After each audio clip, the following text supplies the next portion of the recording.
Olá, meus amigos, olá, minhas amigas do Legislação Integrada. Aqui quem fala é o professor Bruno Valente. Nossa conversa de hoje é sobre o informativo de número 1109 do STF.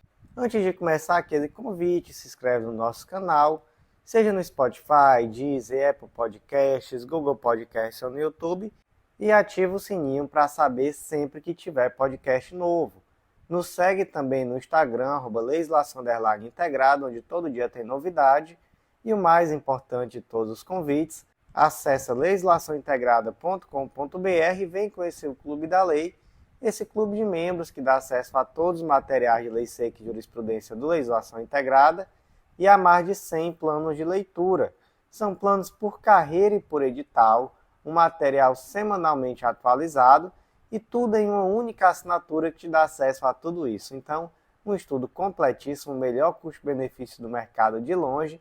Vem fazer parte do Clube da Lei, que com certeza vai ser um marco nos teus estudos. Aproveita também e conhece o Mapa do Aprovado, esse curso que te ensina a estudar.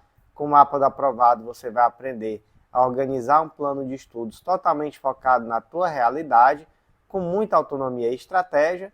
E por último, vem conhecer também a Editora Integrada, essa editora que vem ajudando tanta gente a publicar aquele livro que às vezes já estava ali na gaveta, e que eu ainda não tinha tido a oportunidade.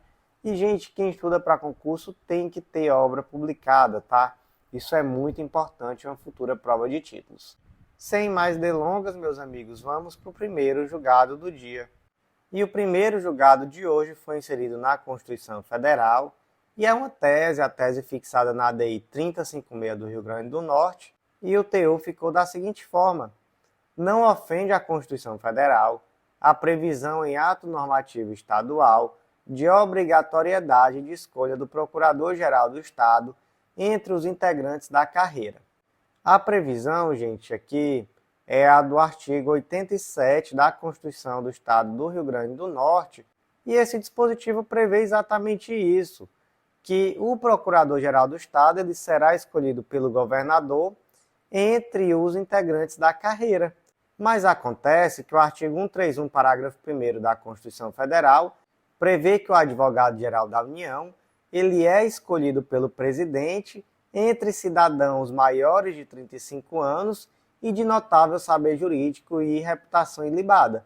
Ou seja, não exige que o advogado-geral da União integre a carreira da AGU. E aí, a pergunta é, essa norma é de reprodução obrigatória pelo Estado? O STF entendeu que não. Entendeu que o Estado pode sim trazer essa obrigatoriedade do Procurador-Geral do Estado ser integrante da carreira. Então, como é que ficou a tese? Não ofende a Constituição Federal a previsão, em ato normativo estadual, de obrigatoriedade de escolha do Procurador-Geral do Estado entre os integrantes da respectiva carreira.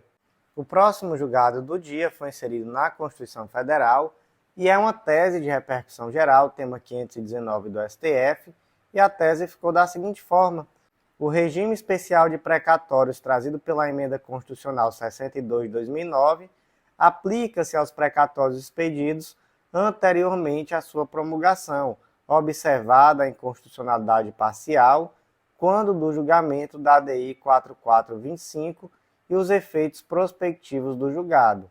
Qual o debate aqui, gente?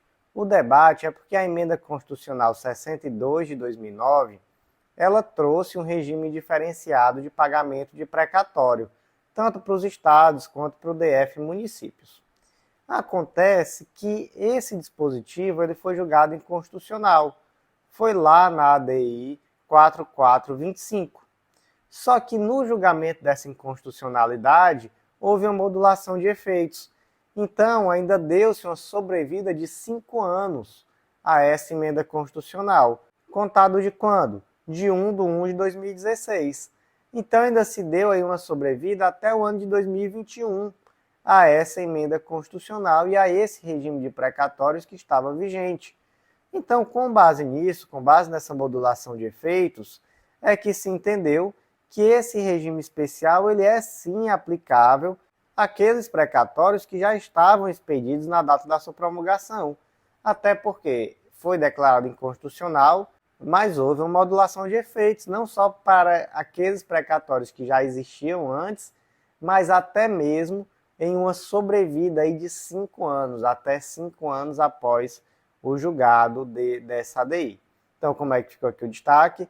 O regime especial de precatórios trazido pela Emenda Constitucional 62 de 2009 aplica-se aos precatórios expedidos anteriormente à sua promulgação, observada a declaração de inconstitucionalidade parcial quando do julgamento da ADI 4425 e os efeitos prospectivos do julgado. Próximo julgado do dia é mais uma tese, a tese de repercussão geral 598 do STF, e ela ficou da seguinte forma: o deferimento do sequestro de rendas públicas para pagamento de precatório deve se restringir às hipóteses taxativamente previstas na Constituição de 88. E aí essas hipóteses estão lá no artigo 100, parágrafo 6º. A dotação orçamentária e os créditos abertos serão consignados diretamente ao Poder Judiciário, cabendo ao presidente do tribunal, que proferir a decisão exequenda, determinar o pagamento integral e autorizar requerimento do credor, e exclusivamente para os casos de preterimento de seu direito de precedência e de não alocação orçamentária do valor necessário para a satisfação do seu débito, o sequestro da quantia respectiva. Então, quais são os dois casos aqui? Preterimento e não alocação orçamentária do valor para satisfazer o débito. Nesses dois casos é possível o sequestro. Certo, professor, mas eu sou juiz de uma determinada vara da Fazenda Pública. E aí chegou a mim uma situação em que o indivíduo ele era portador de uma moléstia grave, ele estava realmente em uma situação muito difícil, de vida ou morte. Ele precisava muito receber esse dinheiro. Então eu entendi que ele não tinha como esperar nessa fila do precatório e eu determinei desde logo que esse valor fosse sequestrado das contas públicas. Eu agi corretamente? Olha, a intenção pode ter sido a melhor de todas, mas o STF entende que não. Por quê? Porque essa questão do precatório, tanto de natureza alimentícia, quanto aquele que o beneficiário é portador de doença grave ou de pessoa com deficiência, ele já é pago com precedência, ele já tem ali uma fila especial, e que está prevista, inclusive, lá no artigo 100, parágrafo 2º. Então, o que essa pessoa vai ter direito é a participar de uma fila preferencial, mas não a receber de cara esse valor por meio de um sequestro de valores nas contas públicas. Então, essa foi a posição do STF acerca do tema. Como é que ficou a tese? O deferimento de sequestro de rendas públicas para pagamento de precatório deve se restringir às hipóteses enumeradas taxativamente na Constituição Federal de 88. O próximo julgado do dia foi inserido na Constituição Federal, destaque da seguinte forma: é inconstitucional por invadir a competência privativa da União para legislar sobre direito do trabalho, lei distrital que assegura funções de trabalho aos atuais cobradores do serviço de transporte público coletivo de empresa de ônibus que venha a implantar dispositivos de leitura de registro de oferta e demanda para a cobrança de tarifas pelo sistema de bilhetagem eletrônica. Basicamente, gente, aqui foi a Lei 3923 de 2006 do Distrito Federal, e essa lei determinou que a empresa de ônibus do Distrito Federal, mesmo que ela venha a implementar o tal do bilhete único, né, lá em Fortaleza o nome é esse, não sei na cidade de vocês, mas aquele bilhete eletrônico para entrada no transporte coletivo, mesmo que venha implementar, seria necessário manter a função do cobrador. Então, seria necessário mantê-lo com a função de assistente de bordo, para manter exatamente esse emprego. Essa lei é constitucional? A STF entendeu que não, porque ela trata sobre direito do trabalho. Está lá no artigo 22, inciso 1, que compete privativamente à União legislar sobre direito do trabalho. Então, dessa forma, não é possível esse tipo de previsão em lei distrital, já que invade uma competência que é privativa da União. Como é que ficou o destaque? É inconstitucional por invadir a competência privativa da União para legislar sobre direito do trabalho, lei distrital que assegura funções de trabalho aos atuais cobradores do serviço de transporte público coletivo de empresa de ônibus, que vem a implementar dispositivos de leitura e registro de demanda e oferta para a cobrança de tarifas pelo sistema de bilhetagem eletrônica. Próximo julgado do dia, inserido na Constituição Federal, é mais uma tese de repercussão geral, aqui é o tema 1279, e a tese ficou assim: em vista da modulação dos efeitos no RE 574.706 do Paraná, não se viabiliza o pedido de repetição do indébito ou de compensação do tributo declarado inconstitucional se o fato gerador ocorreu antes do marco temporal fixado pelo STF, ressalvadas as ações judiciais e os procedimentos administrativos protocolados até 15 de 3 de 2007. E aí, gente, todo o debate aqui se inicia pela tese de repercussão geral, tema 69, que determina que o ICMS não compõe a base de cálculo para a incidência do PIS e da COFINS. Então, veja só, a base de cálculo fica menor, né? Porque agora o ICMS ele não compõe a base de cálculo do PIS e da COFINS. Então, em tese, haverá uma redução da carga tributária para a empresa. Acontece, gente, que o impacto disso era tão grande que houve uma modulação de efeitos.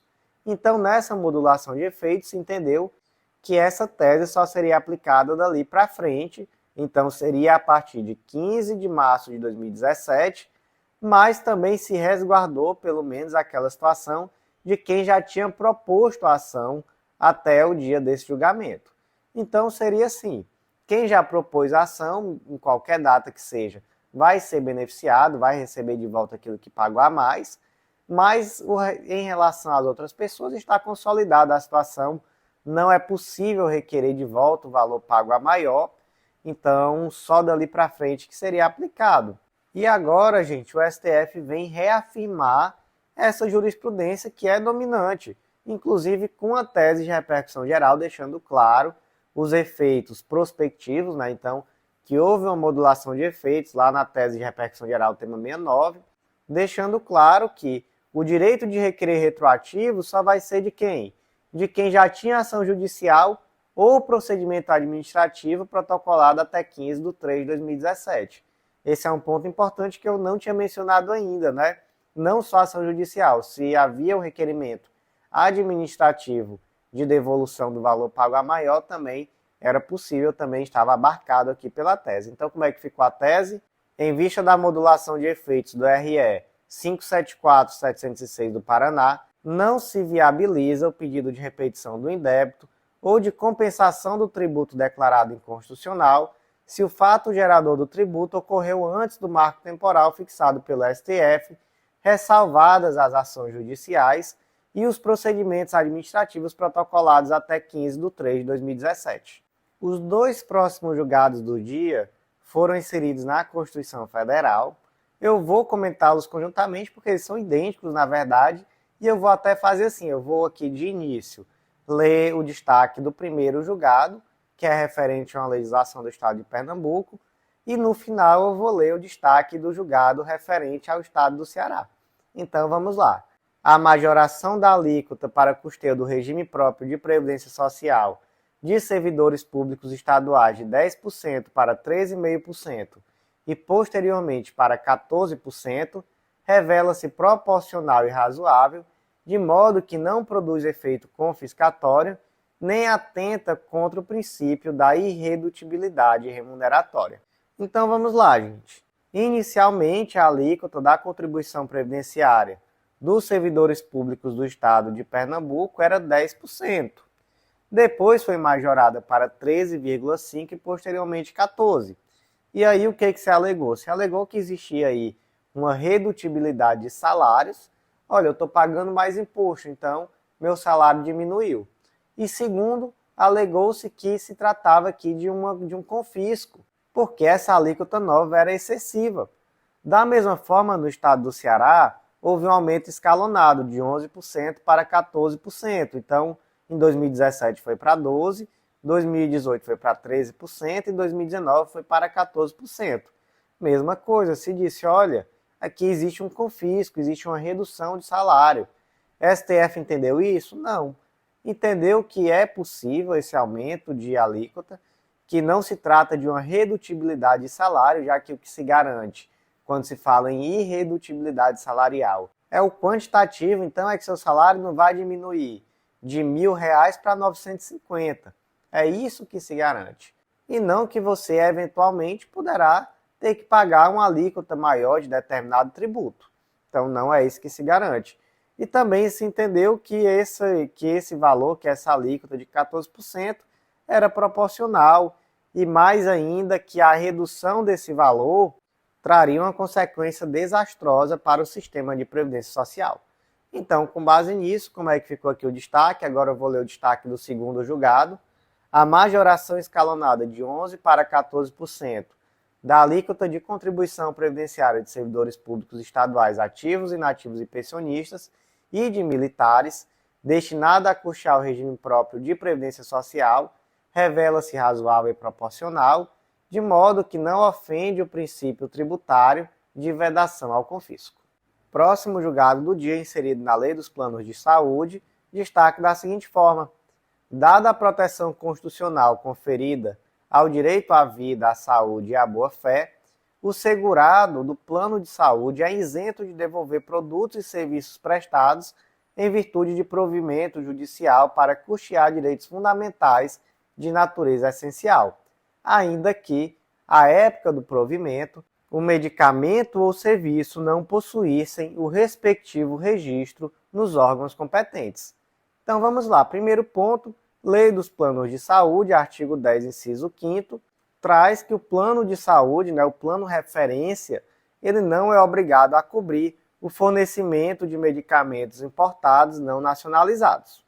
Mas imagina que a Maria ela foi diagnosticada com doença muito grave, ela estava em risco de vida, e ela requereu judicialmente que o plano de saúde lhe oferecesse um medicamento que na época não era nacionalizado, ele não tinha registro na Anvisa. E aí o juiz deferiu uma liminar e depois, ao final, ele confirmou essa liminar em sede de sentença. Mas o plano de saúde foi recorrendo, sempre no argumento de que o judiciário não atendeu aos parâmetros já fixados nos tribunais superiores para a determinação do fornecimento desse tipo de medicação. E por isso o que ele queria? O plano de saúde queria o dinheiro de volta, queria que a Maria pagasse de volta aquele valor que ele gastou no fornecimento dessa medicação. O que o STF disse? Disse que não, disse que há uma boa fé do consumidor, do beneficiário do plano de saúde, nessa hipótese em que um relatório médico trouxe a necessidade de um medicamento e ele buscou o judiciário para conseguir esse medicamento e manter a sua própria vida. Então não seria razoável que nessa altura se determinasse a devolução desses valores. Então como é que ficou aqui o destaque do julgado? Para a proteção constitucional conferida ao direito à vida, à saúde e à boa-fé, o segurado de plano de saúde está isento de devolver produtos e serviços prestados em virtude de provimento jurisdicional para custear direitos fundamentais de natureza essencial, ainda que, à época do provimento, o medicamento ou o serviço não possuíssem o respectivo registro nos órgãos competentes. E o último julgado do dia foi inserido no Código de Processo Penal e o destaque ficou da seguinte forma: o dano moral sofrido pela vítima é inerente aos crimes praticados contra a mulher no âmbito doméstico e familiar, de modo que a fixação do respectivo valor mínimo indenizatório pressupõe o respeito aos princípios do contraditório e da ampla defesa, viabilizados pela oportunidade de manifestação do réu durante o curso da ação penal. Então vamos lá, gente. Artigo 387, inciso 4º do Código de Processo Penal, o juiz, ao proferir sentença condenatória, fixará valor mínimo para a reparação dos danos causados pela infração, considerados os prejuízos sofridos pelo ofendido. Gente, temos que ter uma visão crítica desse dispositivo, porque ele, ao trazer tão somente um valor mínimo indenizatório, ele acaba por trazer uma potencial situação de revitimização, já que o indivíduo que foi vítima de um crime, ele vai ter que novamente ir ao judiciário para requerer um reforço desse valor indenizatório em uma ação civil. Então, aqui no âmbito penal, há tão somente uma fixação do valor mínimo e posteriormente é preciso bater novamente a porta do judiciário para majorar esse valor. Então, de fato, se trata aqui de uma legislação muito questionável. Mas, gente, eu quero destacar aqui para vocês alguns pontos que são fundamentais. Primeiro ponto, para que seja fixado esse valor mínimo indenizatório, é fundamental que exista pedido na denúncia. Então, sem pedido, não é possível a fixação desse valor mínimo indenizatório, porque é necessário que haja contraditório e ampla defesa acerca do tema. Primeiro ponto é esse. Segundo ponto, é possível a verificação de danos morais e re ipsa. Então, por exemplo, houve uma violência doméstica e familiar contra a mulher. Gente, é extremamente razoável que se entenda que disso daí decorre um dano moral. Pensa só, gente, uma inscrição indevida no SPC, no Serasa, já gera um dano moral e re ipsa. Imagina uma agressão doméstica. Então, de fato, existe aqui um dano moral que pode ser presumido. Então, em relação ao dano moral, não é necessária a prova do dano para a fixação do valor mínimo indenizatório. Esse dano moral ele pode ser sim presumido. Em relação ao dano material, não. É necessário que exista prova acerca desse dano material, tanto da existência quanto da quantificação. Então, dano moral pode ser sim presumido, dano material não. Sobre o tema, gente, eu trouxe muita coisa aí no material, tá? Teses repetitivas, edições do Jurisprudência em Teses, algumas informações, aprofundamentos, então dá uma lidazinha, tudo muito direto ao ponto, como sempre é, mas está lá no material. Mas basicamente o que esse julgado aqui trouxe foi a junção dessas teses. Ele disse, olha, é necessário ter pedido, sem pedido não há contraditório e ampla defesa, então não dá para fixar, mas em relação ao dano moral, não é necessária prova efetiva do dano moral, porque ele é presumido, ele pode ser sim e re ipsa. Então, como é que ficou aqui o destaque? O dano moral sofrido pela vítima é inerente aos crimes praticados contra a mulher no âmbito doméstico e familiar, de modo que a fixação do respectivo valor mínimo indenizatório pressupõe o respeito aos princípios do contraditório e da ampla defesa, viabilizados pela oportunidade de manifestação do réu durante o curso da ação penal. Meus amigos, por hoje foi isso, informativo curtinho, do jeito que a gente gosta. Eu agradeço a você que ouviu até o final. Vou refazer aquele convite, você vem sempre aqui, escuta nossos informativos, mas ainda não faz parte do Clube da Lei? Acesse a legislaçãointegrada.com.br e vem fazer parte, eu estou te esperando. E eu tenho certeza que vai ser um marco, uma grande mudança nos teus estudos. Um material completo, atualizado, com tudo que você precisa em termos de lei seca e jurisprudência e com planos de leitura pensados para te dar continuidade de estudo. Então, uma única assinatura, vários planos de leitura, exatamente para garantir esse prosseguimento, essa continuidade de estudos. Aproveitem também para conhecer o Mapa da Aprovada, esse curso que te ensina a estudar. Com ele você vai aprender a organizar um plano de estudos totalmente focado na sua realidade, com muita autonomia. E por último, vem conhecer também a Editora Integrada, essa editora que já ajudou tanta gente a publicar. Vocês vão ver que é mais fácil do que vocês imaginam e pode ser um grande diferencial em uma prova de títulos. Meus queridos, eu agradeço a vocês. Até a próxima, eu aguardo no próximo podcast.